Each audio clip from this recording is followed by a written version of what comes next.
wabarakatuh. Alhamdulillahirabbil alamin. Wa bihi nasta'inuhu ala umuri dunya waddin. Wassalatu wassalamu ala asyrafil anbiya'i wal mursalin wa ala alihi wa ashabihi ajma'in. Amma ba'd.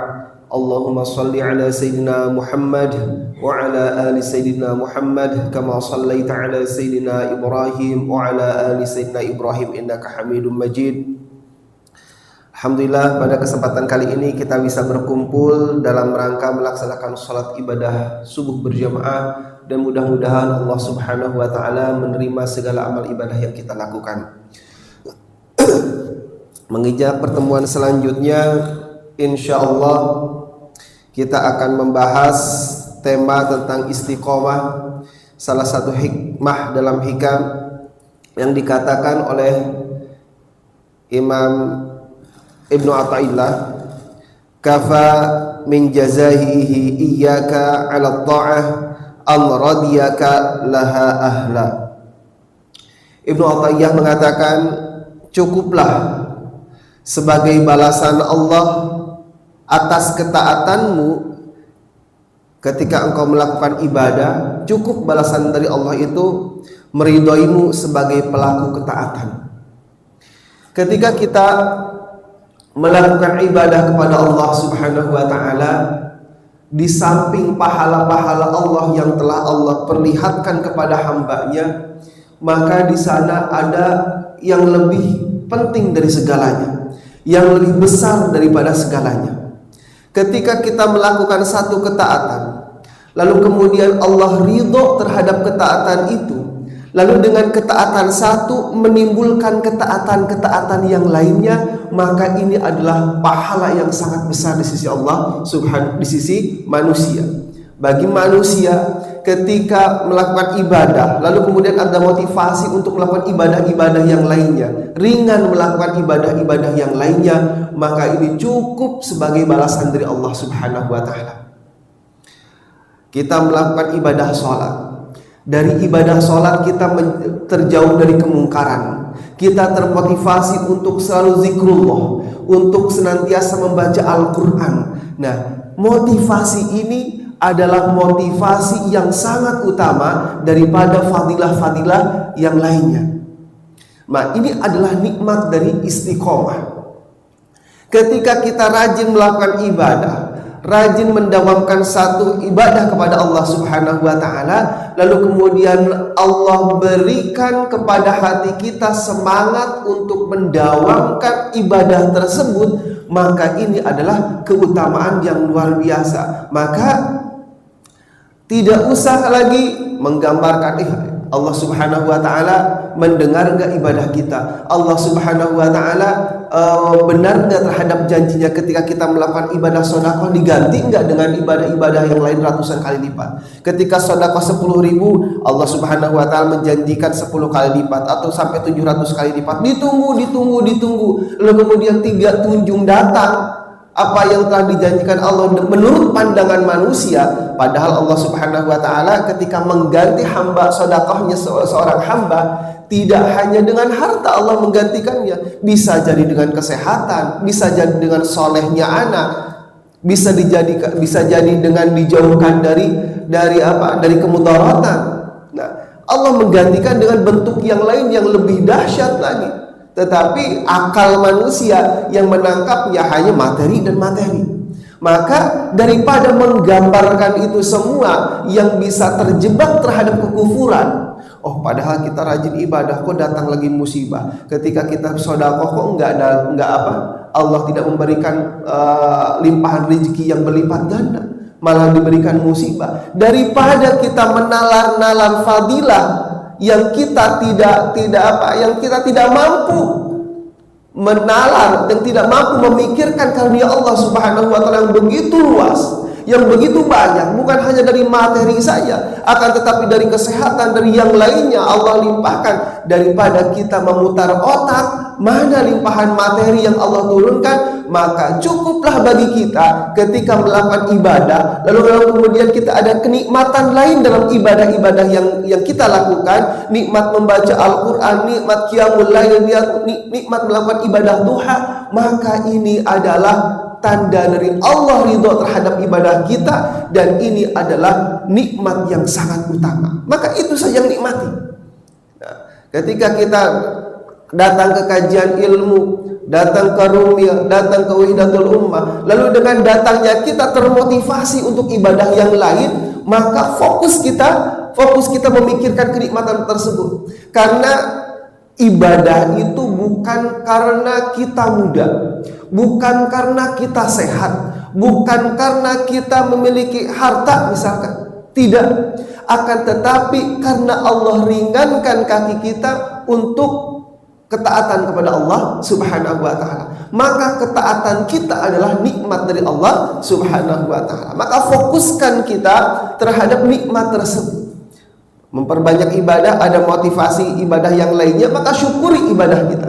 Syukuri ibadah kita kepada Allah Subhanahu wa ta'ala. Karena istiqomah, ibadah yang terus menerus, ini menurut para alim ulama lebih baik daripada al-fuqaramah.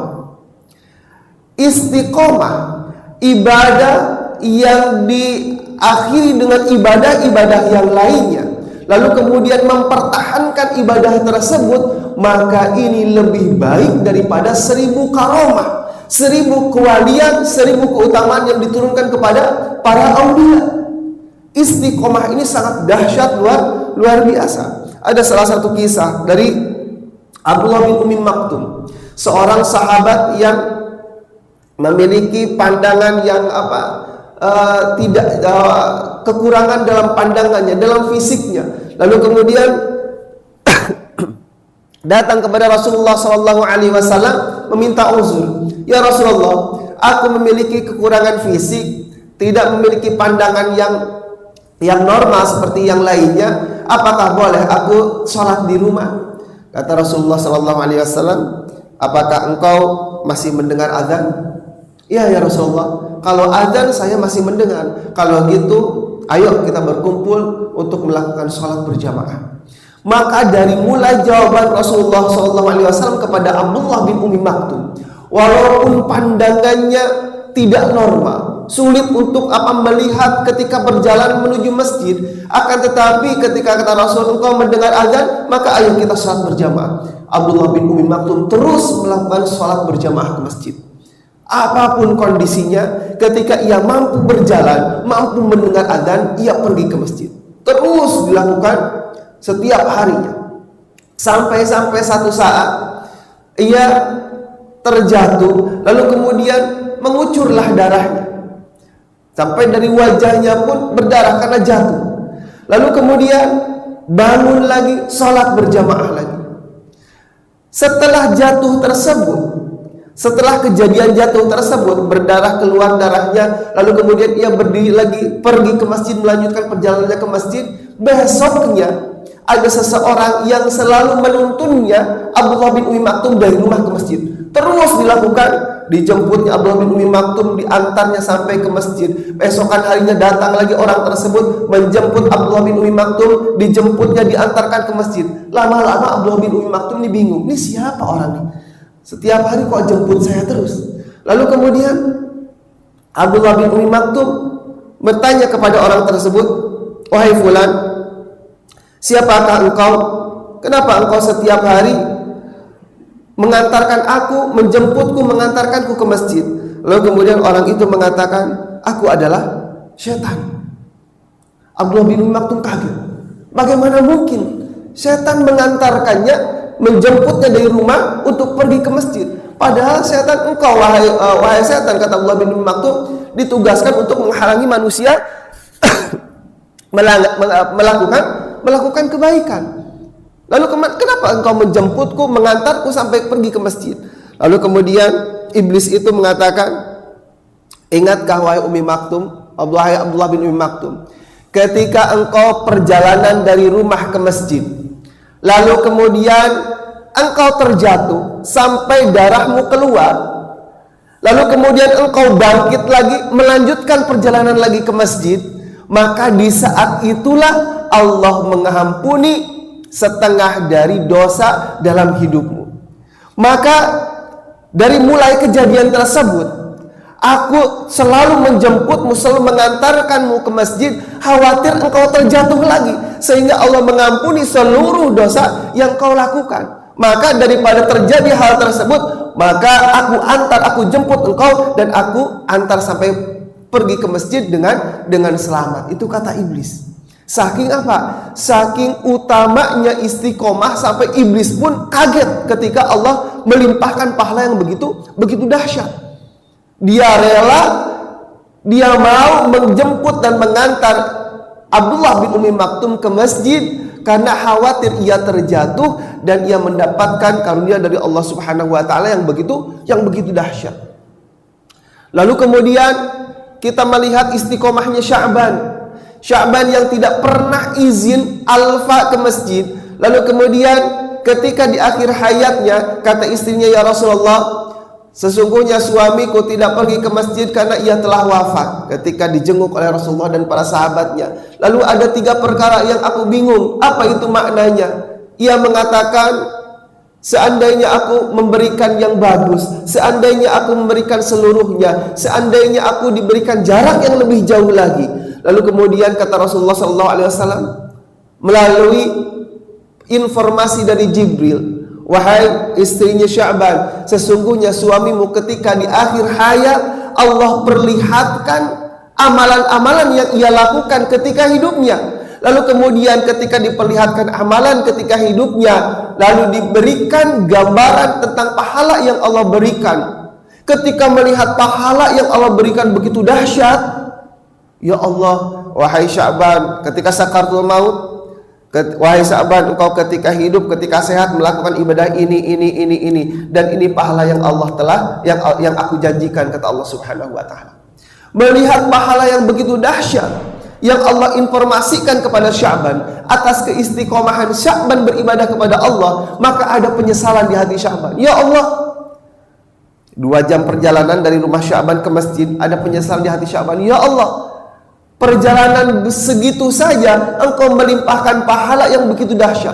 Seandainya aku diberikan jarak yang lebih jauh lagi. Lalu kemudian perkataan yang kedua, ketika Sya'ban hendak pergi ke masjid, ia melihat orang yang kelaparan. Ia membawa sebuah roti, dipoteknya roti tersebut dibagi 2 dengan orang yang kelaparan. Ketika sakaratul maut diperlihatkan amalannya dan diperlihatkan pahalanya, ada penyesalan di hati Sya'ban. Ya Rabb, sepotong roti saja memiliki keutamaan yang luar biasa. Seandainya aku memberikan seluruhnya. Padahal dia sudah sedekah. Ketika sakaratul maut ada penyesalan. Kenapa tidak memberikan seluruhnya?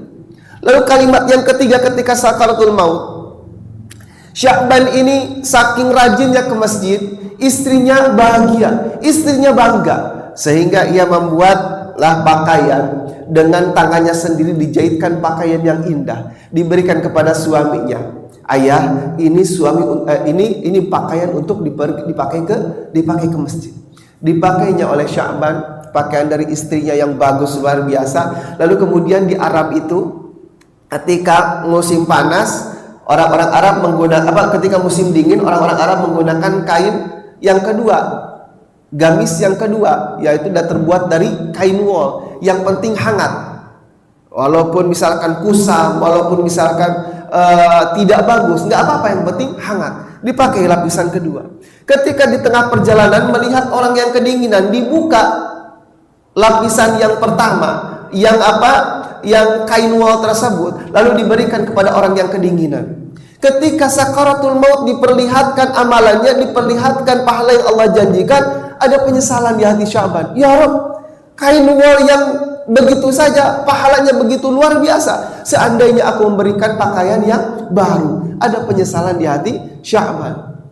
Kata para alim ulama, ketika seseorang wafat itu seperti halnya mimpi. Kata Imam Ghazali, seperti halnya mimpi. Seseorang yang sebelum mimpinya ia melakukan kegiatan, lalu kemudian ia tidur di tengah-tengah kegiatan tersebut, maka di dalam tidurnya ia bermimpi seolah-olah masih melakukan kegiatan tersebut.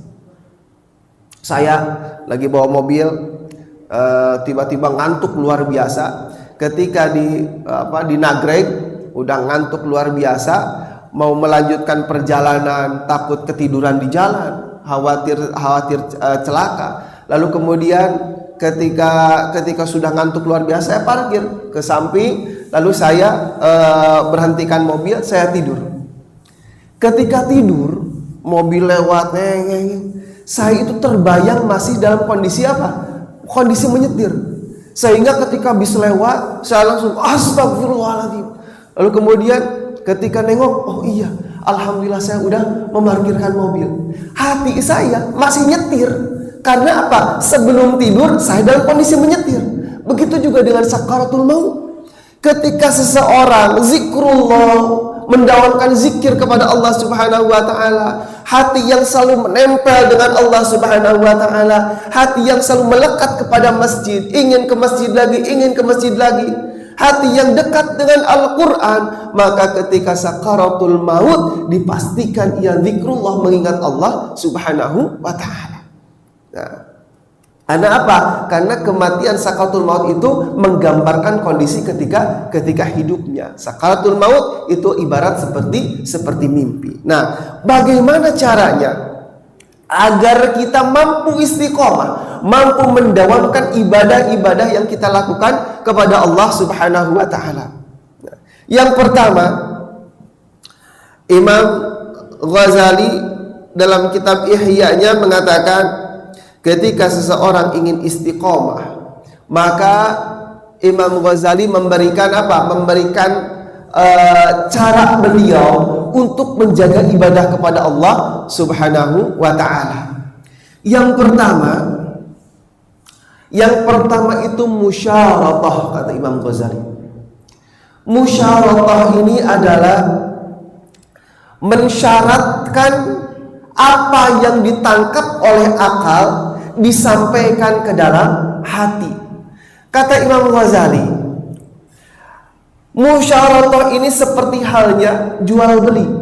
Kita punya produk, misalkan punya produk A, lalu ketika kita memiliki produk A, kita tawarkan kepada yang lainnya, mau nggak membeli produk ini? Produk ini keutamanya begini. Kalau memakai ini misalkan jadi cantik, misalkan jadi apa? Jadi indah. Ditawarkan kepada yang lainnya. Kata yang lainnya, oh oke, produknya bagus, saya beli. Musyaratah ini adalah tawar-menawar, jual belinya antara akal dengan hati. Ketika seseorang datang ke kajian ilmu, mendapatkan tentang apa? Tentang satu syariat, tentang satu ibadah, lalu kemudian sudah ditangkap di dalam akalnya, jangan hanya disimpan di dalam akal, akan tetapi tawarkan ke dalam hati. Wahai hati, tadi dalam kajian saya mendapatkan tentang keutamaan sholat berjamaah. Sholat berjamaah ini keutamaannya mendapatkan 27 derajat di sisi Allah Subhanahu wa taala. Lalu kemudian orang yang rutin berjamaah akan mendapatkan naungan di sisi Allah Subhanahu wa taala. Yang hatinya selalu terkait dengan masjid akan mendapatkan naungan ketika di padang mahsyar, yang lamanya di padang mahsyar itu menurut riwayat 50.000 tahun lamanya. Ada yang tenggelam dengan keringatnya, ada yang tenggelam dengan apa? Ada yang berdiri dalam kondisi merangkak dan yang lain sebagainya. Tetapi ada yang dinaungi oleh Allah Subhanahu wa taala, yaitu orang-orang yang hatinya terkait ke masjid, selalu mendawamkan berjamaah salat ke masjid. Wahai hati, maukah engkau menerima syariat yang telah Allah tawarkan? Ditawarkan ke dalam hati. Ditawarkan ke dalam hati, tidak hanya disimpan di akal. Karena ilmu ketika kita mendapatkan ilmu dari YouTube-nya, dari kajiannya, dari membaca bukunya, hanya sampai di akal, maka ini ilmu itu tidak ada bedanya seperti harta. Masih menjadi fitnah, belum menghasilkan buah. Masih hanya ilmu pengetahuan saja, belum menghasilkan buah. Ketika hanya disampaikan di akal, bisa jadi orang tersebut menjadikan sombong, menjadikan bangga dengan ilmunya, menjadikan susah dikoreksi karena dengan ilmunya yang tinggi, tidak mau diberikan nasihat oleh orang lain, bukan menjadi lembut hatinya. Nah, karena ilmunya hanya sampai di kepala, tidak ditawarkan ke dalam hati. Maka kata Imam Ghazali, jalan istiqomah yang pertama adalah ketika kita mendapatkan ilmu apapun, dimanapun kita mendapatkan ilmu, jangan sampai hanya di dalam akal saja, jangan hanya sampai di dalam catatan saja, akan tetapi tawarkan ke dalam hati. Wahai hati, tadi mendapatkan apa ilmu tentang menjauhi ghibah, menjauhi apa membicarakan orang lain, karena membicarakan orang lain itu dosanya luar biasa. Kata Rasulullah SAW, dosanya ghibah itu seperti apa? Debu yang ditiup di tengah-tengah padang pasir, debu itu nggak tahu pergi kemana. Ghibah juga sama, ketika kita membicarakan keburukan orang lain, informasi yang kita katakan kepada orang lain entah kemana perginya. Ketika kita meminta ampun kepada Allah, klarifikasi, mau kemana kita mengklarifikasinya. Apakah kita tahu si A yang diajak ngobrol oleh kita membicarakan kemana lagi? Kita nggak tahu. Maka dahsyat luar biasa dosa dari membicarakan orang lain. Wahai hati, maukah engkau menjauhi dari ghibah? Kata hati, siap, saya terima, dan saya akan sampaikan kepada lisan untuk berhati-hati ketika berbicara.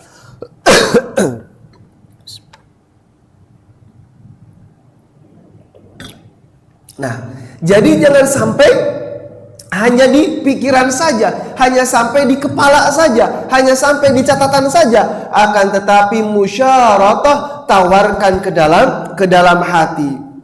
Ketika kita membaca Al-Quran, jangan hanya dibaca saja, jangan hanya dihafal saja, akan tetapi tadaburi.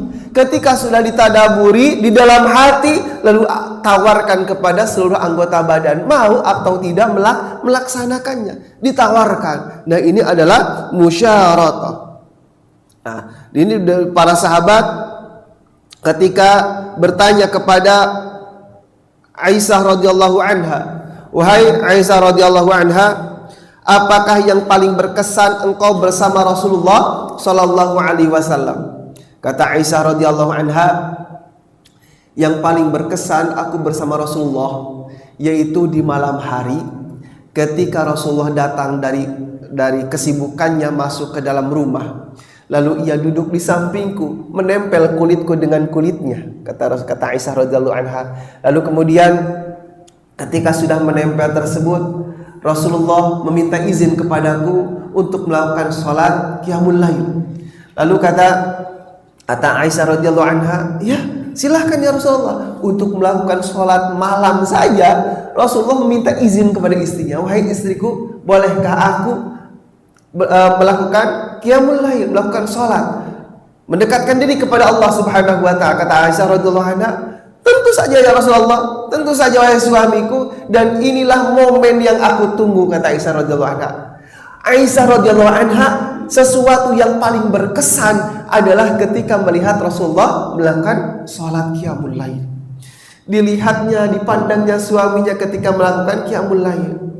Rasulullah membacakan di dalam sholatnya, membacakan ayat-ayat, lalu kemudian menetes air matanya sampai membasahi janggutnya, membasahi pakaiannya, menangis.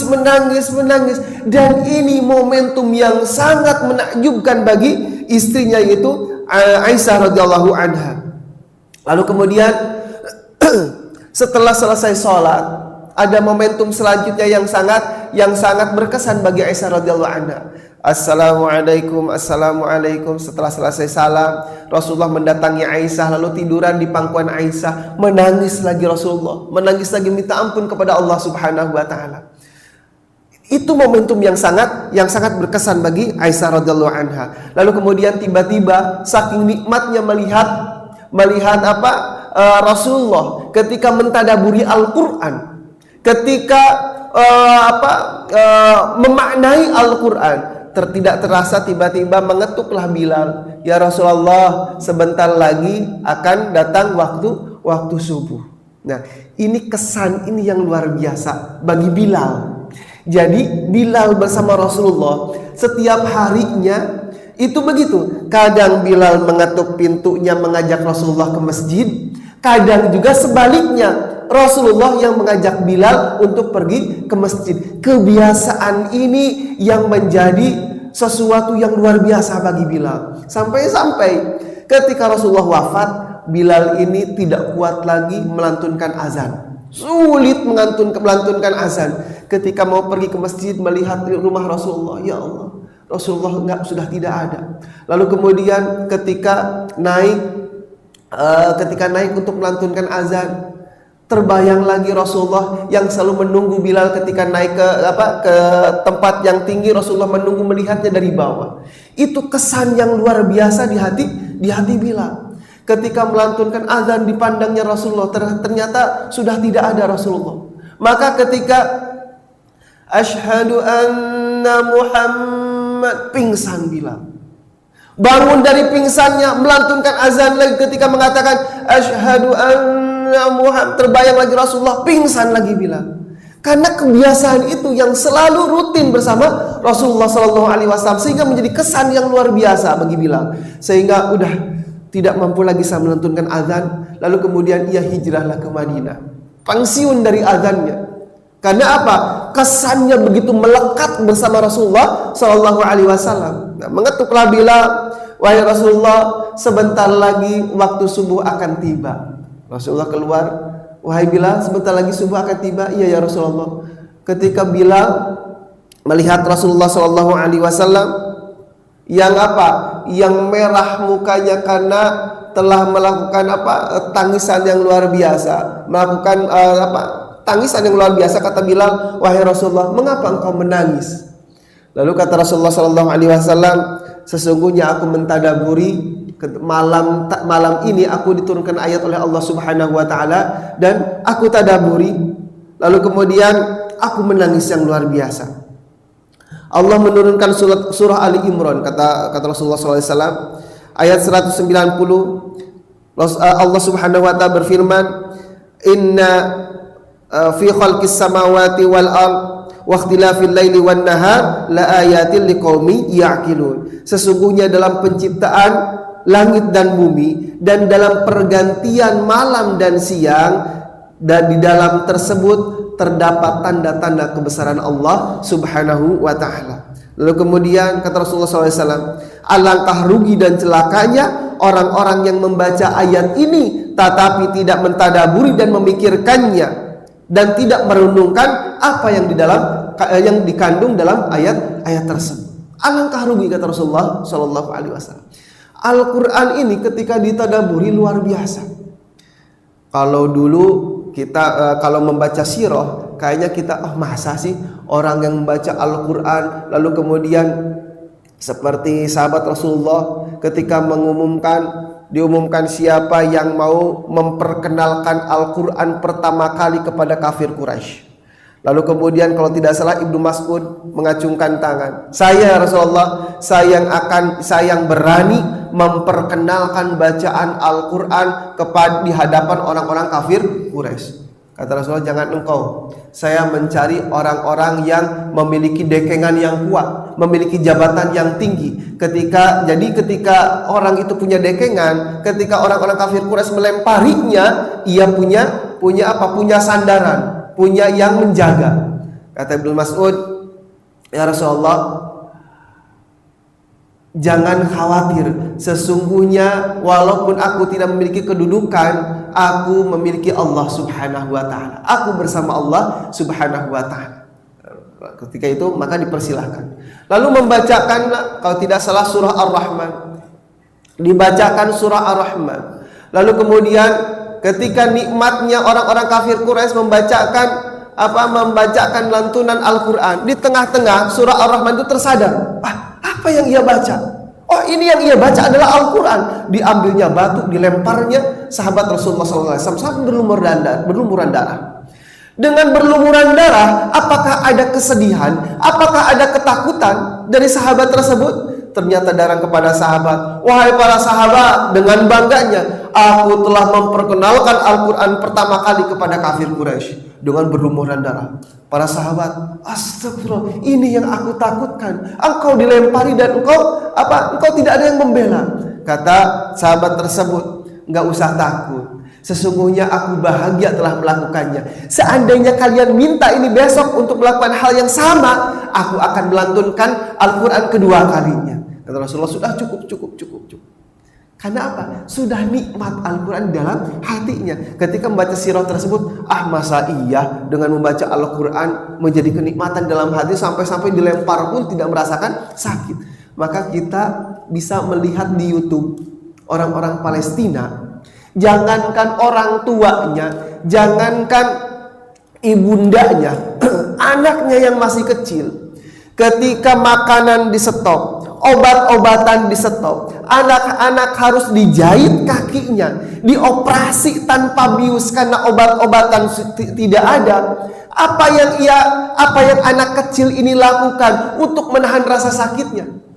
Ketika dijahit lisannya, a'udzu billahi minasyaitonir rajim, bismillahirrahmanirrahim. Dibacanya Al-Quran sampai kakinya dijahit.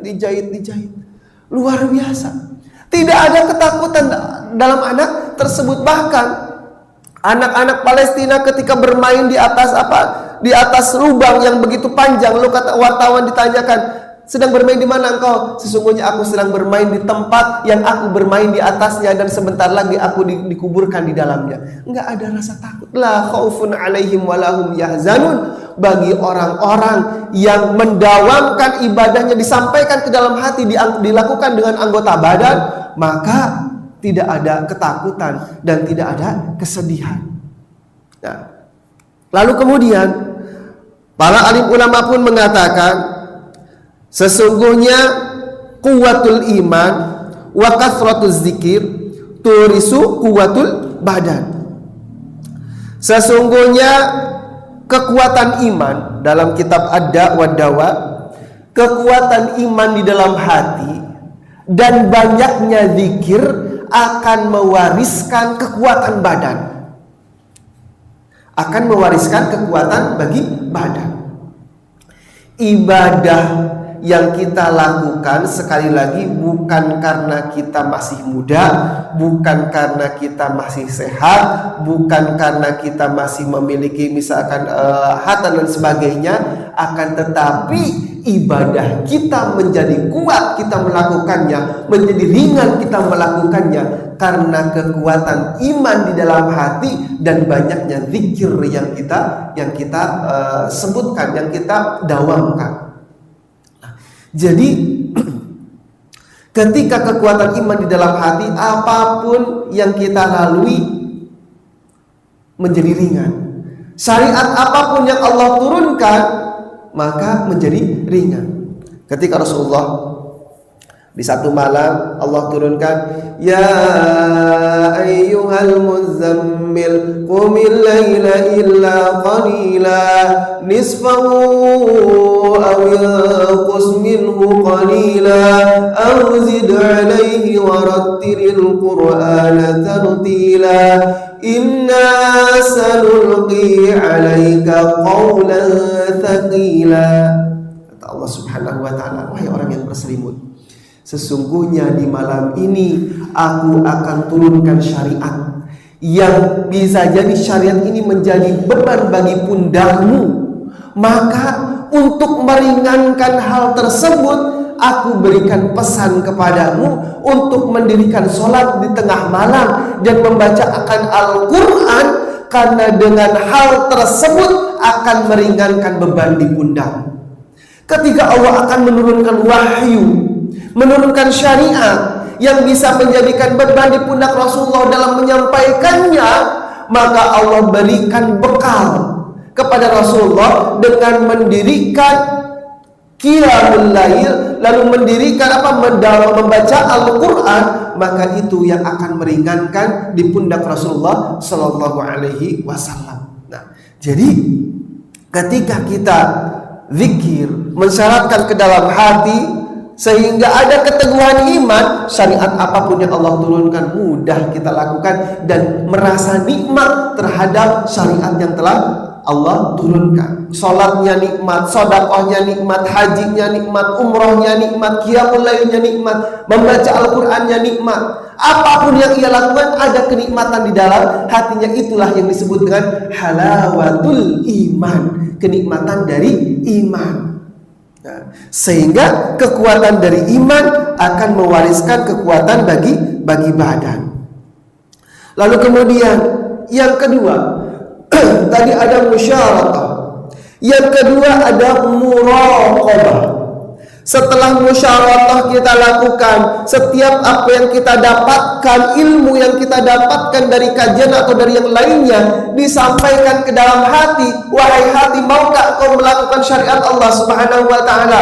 Wahai hati, maukah kau menjauhi larangan Allah Subhanahu wa taala? Kata hati, baik, saya terima dan saya akan sampaikan kepada seluruh anggota badan untuk dapat melakukannya. Maka yang kedua ada muraqabah. Apa muraqabah? Muraqabah ini merasa dekat dengan Allah Subhanahu wa taala. Nah, ketika kita merasa dipantau oleh Allah Subhanahu wa taala, ketika kita merasa diawasi oleh Allah Subhanahu wa taala, ada dua tingkatan. Yang pertama, muraqabah yang pertama adalah kita seolah-olah melihat Allah Subhanahu wa taala. Bagaimana kita melihat Allah Subhanahu wa taala? Bukankah kita belum pernah bertemu dengan Allah Subhanahu wa taala? Kata Imam Ghazali, melihat Allah Subhanahu wa taala adalah dengan melihat apa yang Allah ciptakan di muka bumi. Ketika melihat ciptaan Allah Subhanahu wa taala yang begitu dahsyat, maka kekagumannya bukan kepada benda tersebut, akan tetapi kekagumannya kepada sang pencipta benda tersebut. Ketika melihat pantai, subhanallah, memujinya bukan ke pantainya, tetapi kepada sang pencipta pantai. Ketika melihat gunung yang begitu besar, subhanallah, Allahu akbar, dia memuji kepada Allah. Kekagumannya bukan gunung tersebut, tetapi kekagumannya terhadap yang menciptakan gunung tersebut. Nah, jadi merasa melihat Allah Subhanahu wa taala ketika melihat ciptaan Allah yang begitu indah. Ketika datang ke rumah, istri yang solehah menyambut, subhanallah, ini ciptaan Allah. Senyum, Pak. Ketika datang ke rumah, istri membuatkan makanan, anak-anak yang membahagiakan kita subhanallah, subhanallah, Allah mengamanahkan anak-anak yang lucu, anak-anak yang soleh dan solihah, istri yang solihah. Tasbih kita terus kepada Allah Subhanahu wa taala. Segala apapun yang ada di muka bumi, kekaguman kita terhadap benda yang ada di muka bumi tidak kagum terhadap benda tersebut, akan tetapi kekaguman kita kepada sang pencipta benda tersebut itu seolah-olah melihat Allah Subhanahu wa ta'ala. Ketika kita muraqabah yang begitu dekat dengan Allah, kemanapun kita merasakan keagungan Allah Subhanahu wa ta'ala, mau kemana kita sembunyi? Ketika bermaksiat mau sembunyi di mana? Lari ke padang pasir. Padang pasir yang begitu luas itu ciptaan Allah. Mau kita bermaksiat di atas ciptaan Allah Subhanahu wa ta'ala, takut kita bermaksiat kepada Allah. Mau kemana kita bersembunyi? Ke dalam gua yang gelap, masuk ke dalam gua, kita masih dikaruniakan tangan yang begitu dahsyat. Lalu kemudian darah yang begitu mengalir terus menerus tanpa kita pompa, udara yang kita hirup tanpa kita beli. Ini adalah keagungan Allah Subhanahu wa ta'ala. Kenapa kita harus bersembunyi bermaksiat padahal ini ada keagungan Allah Subhanahu wa ta'ala? Allah dekat dengan kita. Bagaimana kita bermaksiat kepada Allah Subhanahu wa ta'ala? Di sekeliling kita ciptaan Allah, di dalam diri kita ada keagungan Allah Subhanahu wa ta'ala. Mau bersembunyi kemana kita? Itu adalah muraqabah tingkatan pertama. Muraqabah tingkatan pertama, melihat apapun Allah, Allah, Allah, Allah, Allah. melihat pepohonan yang indah Allah, melihat apapun Allah. Ini adalah seolah-olah melihat Allah Subhanahu wa taala dari ciptaannya, dari keagungan Allah Subhanahu wa taala. Nah, ini seperti dalam ayat Al-Qur'an yang Rasulullah katakan, "Inna fi khalqis samawati wal ard wa ikhtilafil laili wan nahar la ayatil liqaumin ya'qilun." Ada tanda-tanda kebesaran Allah di dalam pergantian malam dan siang, di dalam penciptaan langit dan bumi, penciptaan isi di dalam bumi, itu adalah keagungan Allah Subhanahu wa taala. Pikirkan, ini adalah tanda bagi orang-orang yang berakal saja. Kalau tidak berakal, melihat apapun maksiat saja. Melihat keagungan Allah apapun ya maksiat biasa saja. Merasa tidak diawasi oleh Allah Subhanahu wa taala. Badan sehat, badan kuat, rizki melimpah karena merasa tidak diawasi oleh Allah, merasa apa yang dilimpahkan bukan karunia Allah, bukan kebesaran Allah, cuek saja melakukan maksiat dengan nikmat Allah yang Allah turunkan. Maka muraqabah ini luar biasa. Tingkatan pertama adalah kita seolah-olah melihat Allah Subhanahu wa taala dari ciptaannya. Lalu kemudian tingkatan kedua, kalau kita tidak mampu merasakan apapun yang kita lihat itu adalah apa? Adalah ciptaan Allah Subhanahu wa taala. Yang kedua saja, paksakan di dalam hati. Paksakan di dalam hati seolah-olah bukan kita yang melihat Allah, akan tetapi Allah memantau kita. Paksakan di dalam hati.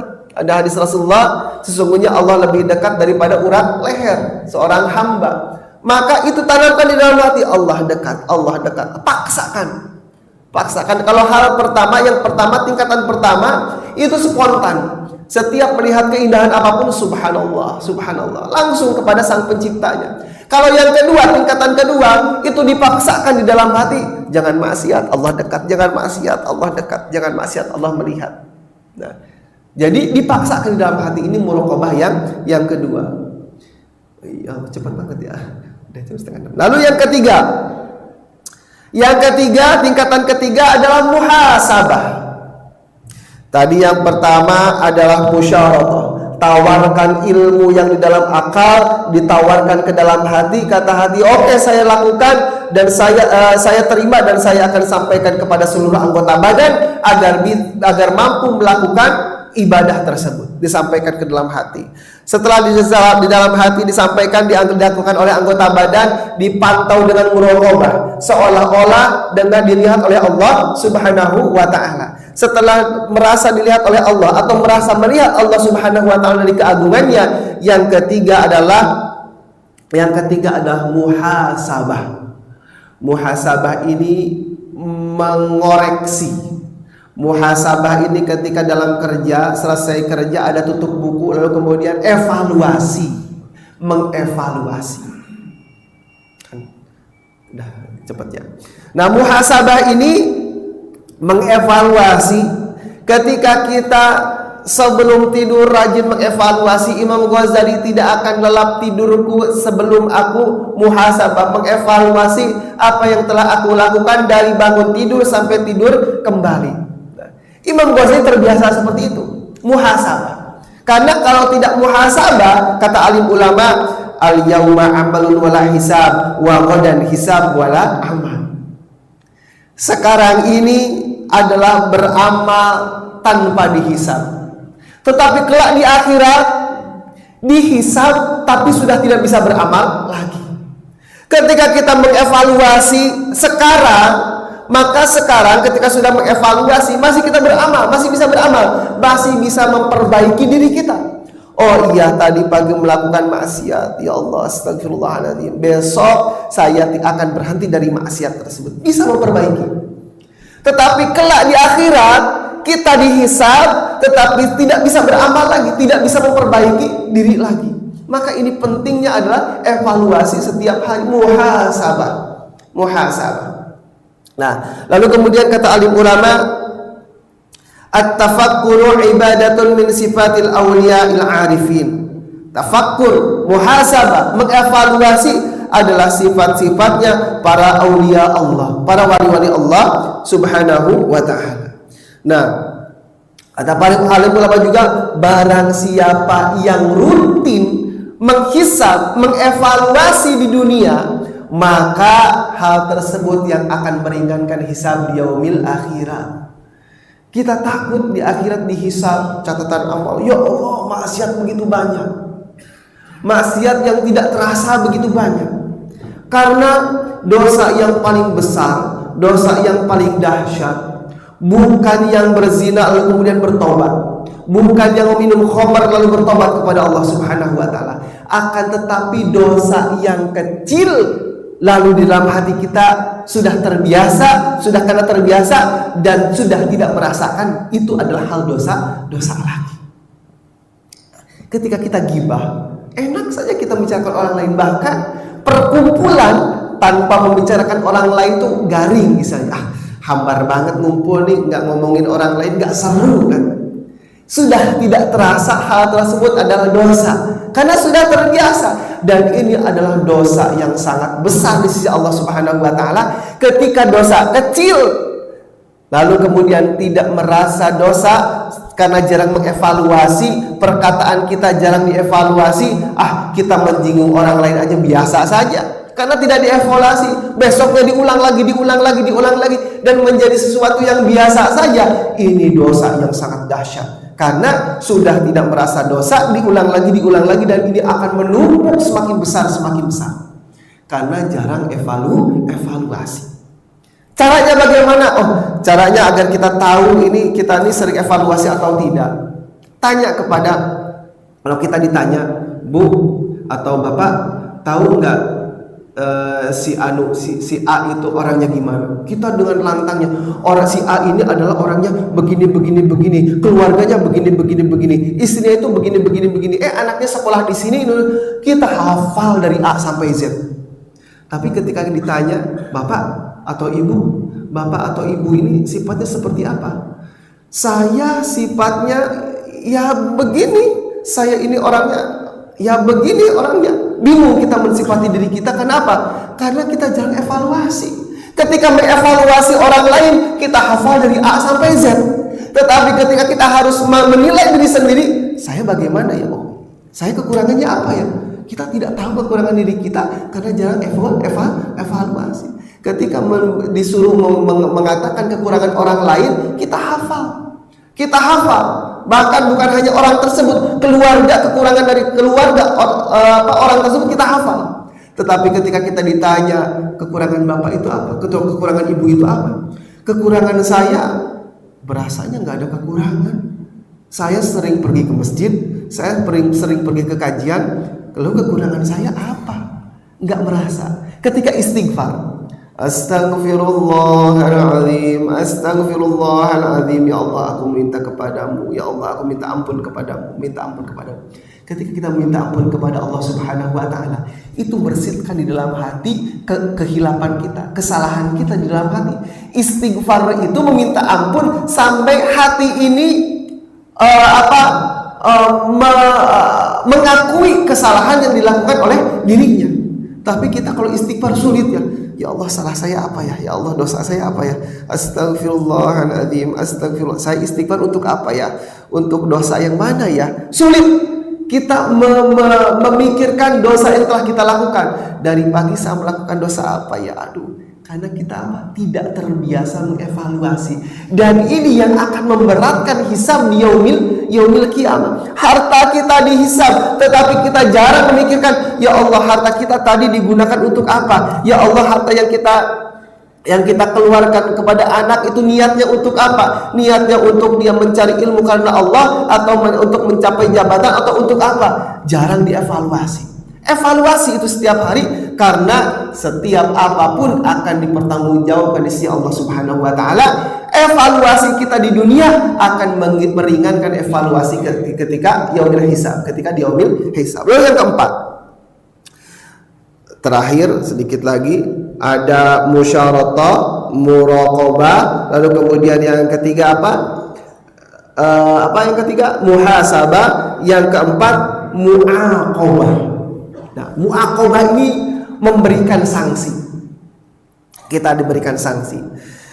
Ya Allah, saya sudah mensyariatkan ke dalam hati untuk menjauhi namimah, mengadu domba, untuk menjauhi perkataan dusta, untuk melakukan membaca Al-Quran setiap hari, untuk menjauhkan mata dari maksiat kepada Allah Subhanahu wa Ta'ala.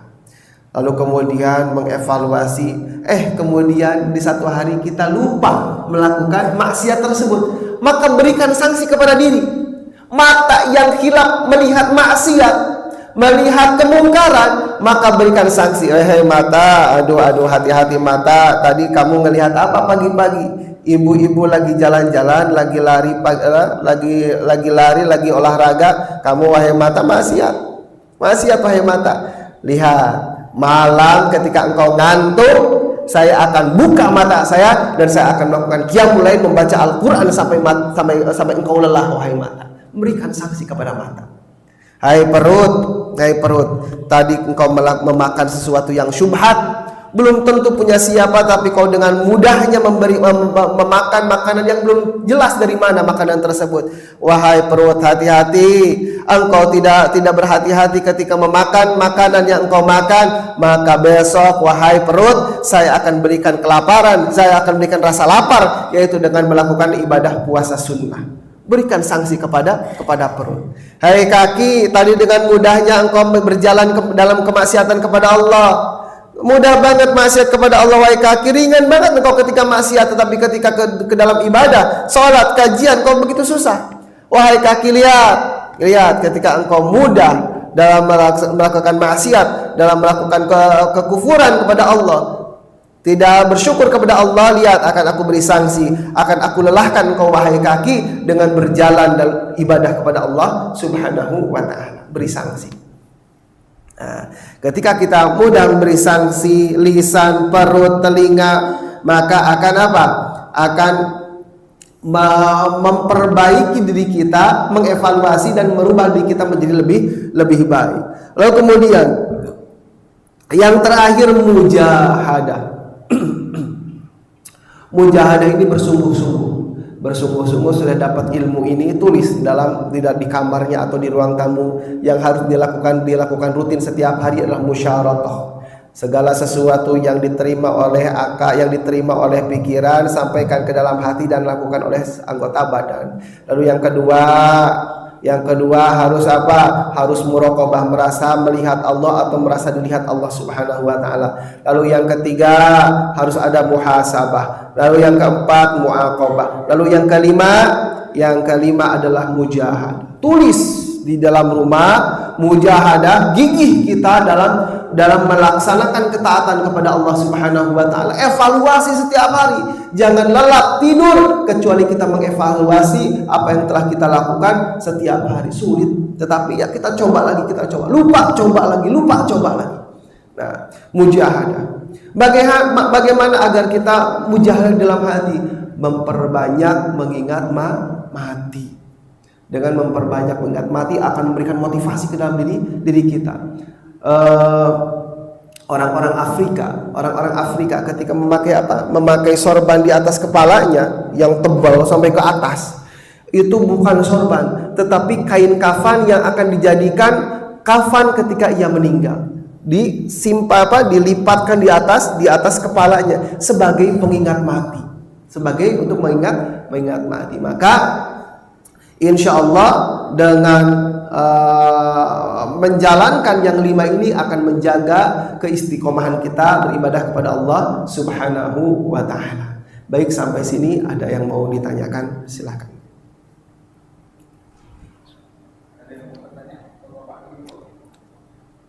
Insya Allah yang bertanya ada hadiah buku dari siapa yang udah wafat? Syekh Ali Jabir. Buku dari Syekh Ali Jabir. Silahkan. Oh, Masya Allah.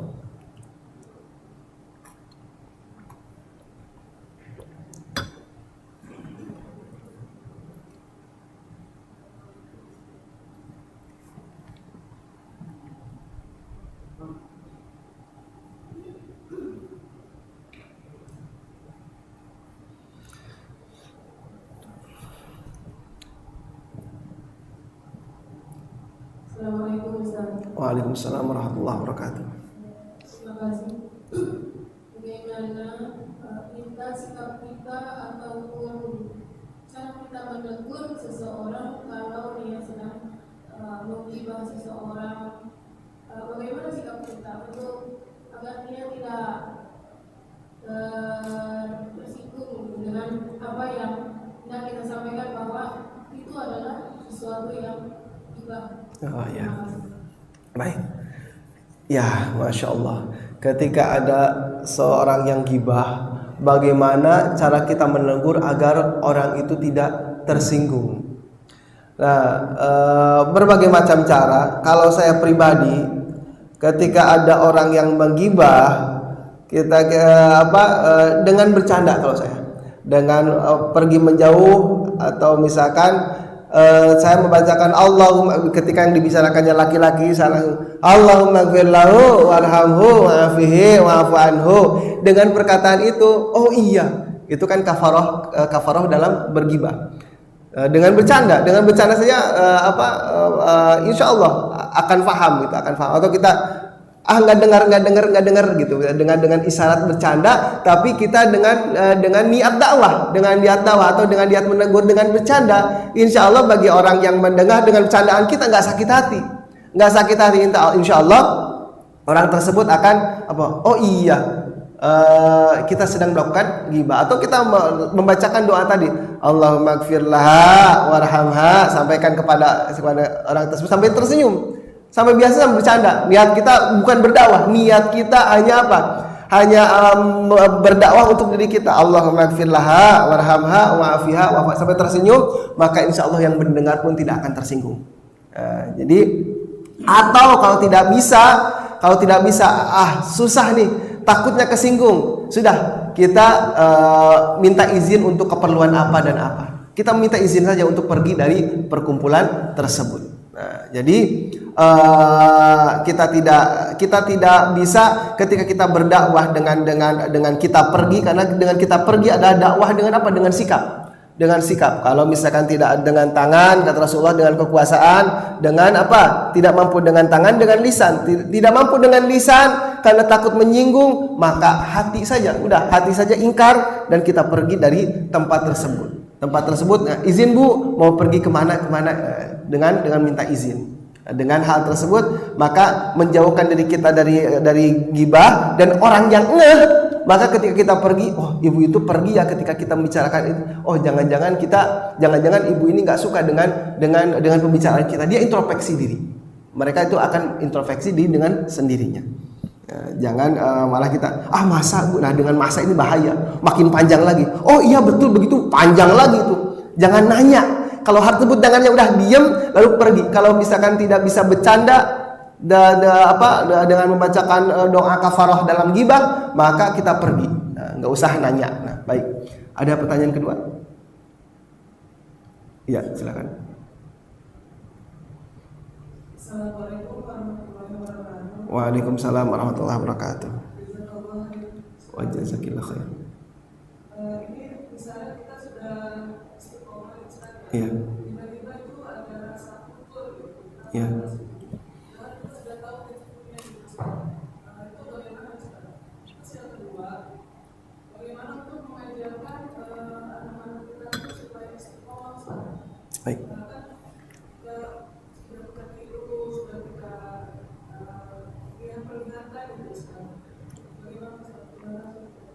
Baik. Bagaimana menjaga istiqomah? Menjaga istiqomah, agar seorang bisa menjaga istiqomah, sudah berusaha beristiqomah lalu kemudian lupa, cepat kembali lagi. Seperti tadi yang Imam Ghazali katakan, ada evaluasi.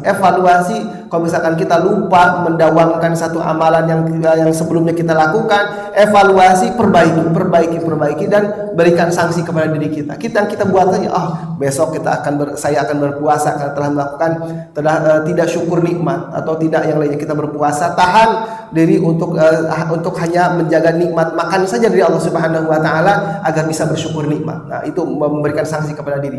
Lalu kemudian seperti halnya sholat khusyuk. Sholat khusyuk itu bukan berarti sholat dari awal sampai akhir khusyuk, tidak. tidak mendengar anak kecil menangis, enggak. Rasulullah pun sama, ketika sholatnya mendengar anak kecil menangis, sehingga ketika ada imam kelamaan di belakang ada orang yang anak kecil menangis, ada imam yang lama, maka ditegur. Afatani ya Muaz, apakah engkau akan menyebarkan fitnah wahai Muaz, akan memberikan fitnah wahai Muaz? Enggak dengar di belakang ada yang nangis. Rasulullah mendengar tangisan. Tetapi yang khusyuk itu bukan berarti tidak mendengar apapun, tetapi ketika dia lalai, kembalikan kepada Allah. Lalai, kembalikan kepada Allah lagi. Jadi ketika sholat itu astagfirullah, jangan ingat kembali lagi dalam sholat. Astagfirullah, dalam Al-Fatihah ini Allah menjawab segala yang kita baca. Alhamdulillah kita dijawab oleh Allah. Ar-Rahmanir Rahim kita dijawab oleh Allah Subhanahu wa taala. Kita kembalikan kepada Allah Subhanahu wa taala. Lalu yang ketiga, bagaimana cara mendidik anak agar bisa istiqomah. Nah, istiqomah ini tidak timbul dengan tiba-tiba, akan tetapi istiqomah ini tergantung hati yang terus-menerus diberi tentang ajaran agar tentang keimanan kepada Allah Subhanahu wa taala. Rasulullah di malam hari bawa anak-anak kecil ke tengah-tengah padang pasir di malam hari, dibawa ke tengah-tengah padang pasir malam-malam kan takut. Anak kita jangankan ke tengah-tengah padang pasir di malam hari, ke toilet malam-malam takut. Bu, bangun bu, pengen ke toilet, takut anak kita. Rasulullah membawa anak-anak itu ke tengah-tengah padang pasir sambil cerita Rasulullah. Nah, masih melakukan sholat, masih ya Rasulullah, masih taat sama orang tua, masih ya Rasulullah. Wah, bagus banget.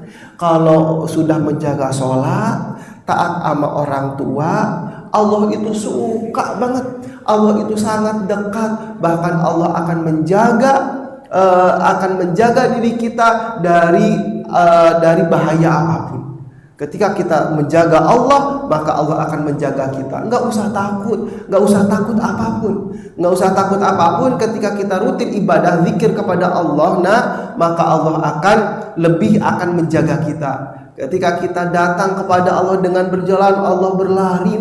Ketika kita datang kepada Allah sejengkal, Allah datang kepada kita lebih panjang lagi. Ketika kita datang kepada Allah berjalan, Allah itu berlari kepada kita. Ketika kita akan pergi ke masjid, Allah itu sudah menghadap kita, sudah menyambut kita, sudah menunggu kita. Nah, jadi ketika melakukan ibadah, melakukan sholat, maka jangan takut terhadap apapun, Allah bersama kita. Ketika cerita, ditinggalkan Rasulullah berlari.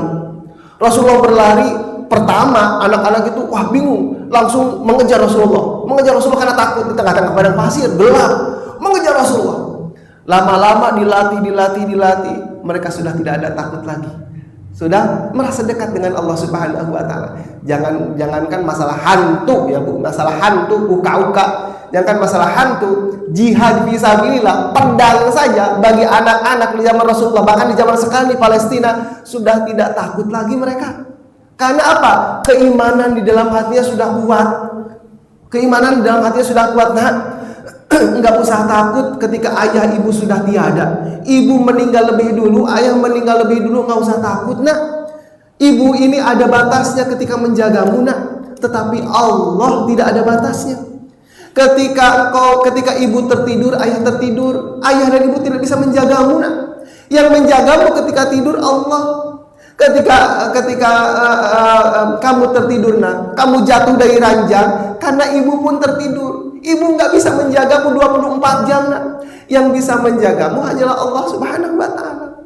Lubang hidung, lubang telinga itu bisa jadi dimasukin serangga, bisa jadi dimasukin semut. Ibu nggak bisa menjaga, Ibu nggak bisa menjaga sampai yang detail seperti itu, Yang bisa menjagamu hanyalah Allah Subhanahu wa taala. Maka nggak usah sedih, nggak usah takut ketika ibu bapak meninggal lebih dulu. Nggak usah takut, nggak usah sedih. Allah bersamamu, Yang paling menjagamu adalah Allah. Ibu mah hanya ketika terbangun ibu kerja, ketika pulang kerja ibu capek tidur. Mana bisa ibu menjagamu, Yang menjagamu hanyalah Allah Subhanahu wa taala. Dawamkan itu kepada anak sampai kuat di dalam pikiran anak, sehingga Mereka ketika beribadah nggak usah disuruh lagi. Ketika ibunda ayahanda wafat, mereka masih kuat mendalamkan ibadah kepada Allah Subhanahu wa taala. Lihat di Palestina. Rajin-rajin melihat YouTube anak-anak di Palestina. Ketika orang tuanya hancur dibom, orang tuanya telah wafat terlebih dahulu, mereka main saja di lubang kuburan yang telah disiapkan. Ditanya wartawan sampai tersenyum, sedang bermain di mana? Aku bermain di atas tanah yang aku bermain di atasnya, dan sebentar lagi aku akan dikubur di atasnya. Dengan senyuman. Allahu Akbar. Karena keimanan yang setiap hari ditanamkan oleh orang tuanya. Mereka merasa bahwa yang menjaga itu bukan orang tuanya. Ketika mereka mampu zikrullah, yakin dalam hatinya Allah akan melindungi dirinya. Tanamkan ke dalam hati anak. Ya, kalau saya berusaha menanamkan di hati anak, ya walaupun misalkan kita pun kadang lalai, jangankan menanamkan di hati anak, saya aja masih lalai. Nah, tanamkan ke dalam diri kita